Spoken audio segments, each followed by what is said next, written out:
We do indeed. Thank you so much, Alex. Hello and welcome to Matchpoint. We, of course, have Cryo and Bang as well as Dryad with us.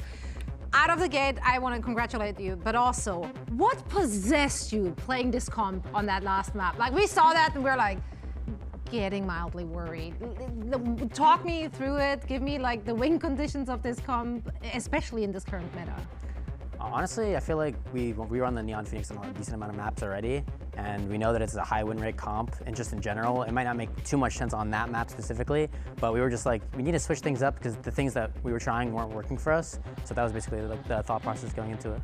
I know there's a lot of people also talking about the Harbor recently and how good he is or is not in this map in specific, and how do you feel playing it, and where do you find the value compared to other controllers that you have played in the past? I have a lot of fun playing it, I can't lie. I've been playing Omen Viper for so long that I'm just like so bored playing those agents by now. Yeah, I think Harbor is super good. I think a lot of his value comes in like the post plant. It's just like wall after wall. It's just really annoying to play against. But yeah, I think overall just his Cove is really good, and just, yeah.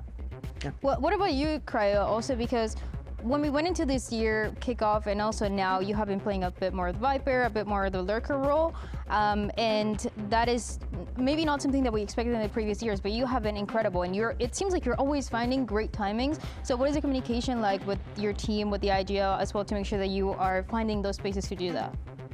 I think whenever I'm lurking, I'm just making sure that the team knows that like they can come back to me at any point if they get like stuffed when they try to go out or anything like that. But just making sure to have good like cross-map communications are like the most important between a lurker and the pack. So just making sure that I'm focusing on that and making sure that I'm also listening to what they're saying. So the information that they're getting isn't like enabling my lurks per se. So yeah. In general, looking at the comps that your team has been playing this stage and this year, it feels very innovative. You know, it's very creative. Some of the comps might be a bit glass cannon. It might be just a one and done.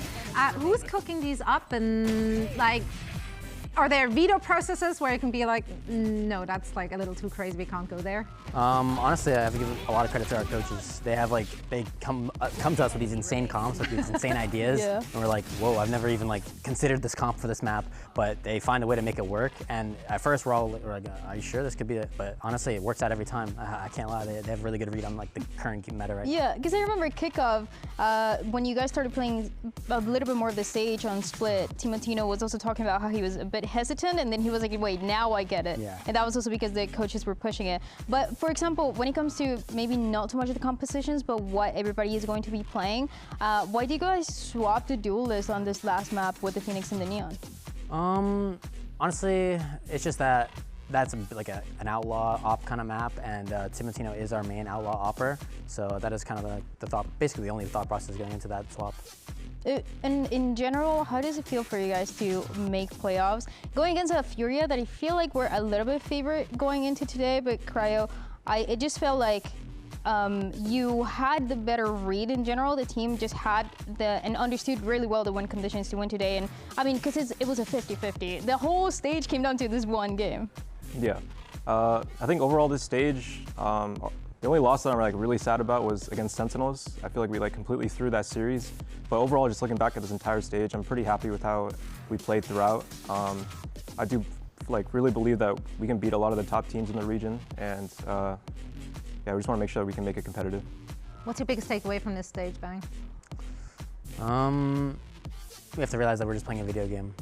We don't let the stress get to us. We play our own game, and if we have fun, I think we just win every series. Every series we've had a lot of fun, we've won. Obviously that sounds too, like, seems like it's gonna happen anyway, but if we have fun, we're gonna have a good series, I think. Yeah, and if you're winning, you're having more fun, so you know, the gift that keeps on giving. Let's take a look at the standings, because obviously, as we already mentioned several times, you have clutched your playoff spot with this victory. It was a win and in scenario. Are you guys at all surprising at how both of these groups shake off?